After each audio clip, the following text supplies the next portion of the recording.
اعوذ باللہ من الشیطان الرجیم بسم اللہ الرحمن الرحیم الصلاۃ والسلام علیکہ یا سیدی یا رسول اللہ صلی اللہ علیہ وآلہ وسلم۔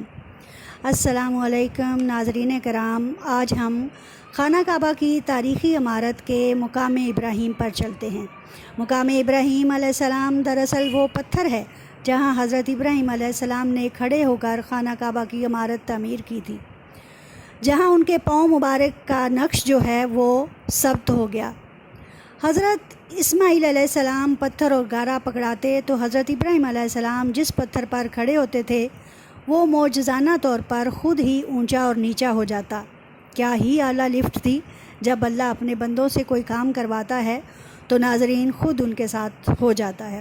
اسی طرح جب حضرت اسماعیل اور حضرت ابراہیم علیہ السلام دیواریں بلند کرتے جا رہے تھے تو ساتھ ہی دعائیں کرتے جا رہے تھے اور کہتے جاتے، ربنا تقبل منا انکا انت السمیع العلیم، کہ اے ہمارے رب ہماری طرف سے اسے قبول فرما، بے شک تو سننے والا اور جاننے والا ہے۔ ناظرین کرام، حجرہ اسود اور مقام ابراہیم کا پتھر اس قدر روشن تھا کہ مشرق اور مغرب کو روشن کر دیتا، لیکن اللہ نے اس کی روشنی کو ماند کر دیا، کیونکہ مطلوب کیا تھا کہ کوئی پتھروں کی پوجا شروع نہ کر دے۔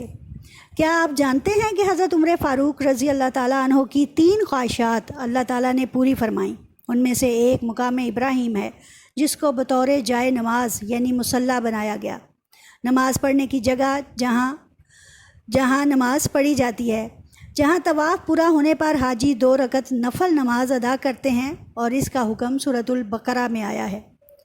مقام ابراہیم علیہ السلام نبی کریم صلی اللہ علیہ وآلہ وسلم اور خلیفہ اول حضرت ابو بکر صدیق رضی اللہ تعالیٰ عنہ اور خلیفہ دوم حضرت عمر فاروق رضی اللہ تعالیٰ عنہ کے دور میں خانہ کعبہ سے بالکل متصل تھا، یعنی جڑا ہوا تھا۔ 18 ہجری میں حضرت عمر بن خطاب رضی اللہ تعالیٰ عنہ کے حکم سے موجودہ جگہ پر منتقل کیا گیا۔ جوہم بن حذیفہ رضی اللہ تعالیٰ عنہ وہ صحابی ہیں جو اس وقت بھی موجود تھے جب قریش نے کعبہ کی دوبارہ تعمیر کی، اور اس وقت بھی جب حضرت عبداللہ بن زبیر رضی اللہ تعالیٰ عنہ نے تعمیر کی۔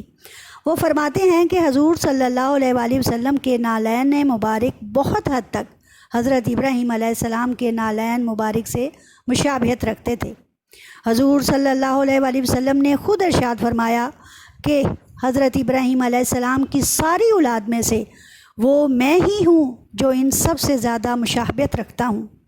جان رکھیں کہ مقام ابراہیم صرف نماز پڑھنے کی جگہ ہے، استلام کی نہیں، یعنی ناظرین کرام یہاں استلام نہیں کیا جاتا۔ باب کعبہ سے ذرا ہٹ کر براؤن سنگ مرمر کا استعمال کر کے ایک مصلی بنایا گیا ہے۔ یہ وہ مقام ہے جہاں حضرت جبرائیل علیہ السلام نے آپ صلی اللہ علیہ وآلہ وسلم کو نماز پڑھنے کا طریقہ سکھایا تھا۔ یہ بھی مقام ابراہیم کے تقریباً ساتھ ہے۔ 8واں حصہ جو ہے وہ ہے رکن حجر اسود۔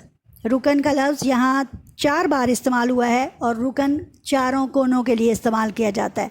ایک وہ کونا جہاں حجر اسود نصب کیا گیا، یہ مشرقی کونا ہے۔ یہ جو کونا ہے یہ رکن حجر اسود کہلاتا ہے۔ یہیں سے طواف جو ہے حتیم کی طرف سے شروع ہو جاتا ہے۔ اللہ حافظ، اپنی دعاؤں میں یاد رکھیے اور اس کار خیر میں اپنا بھی حصہ ڈالیے۔ اللہ حافظ۔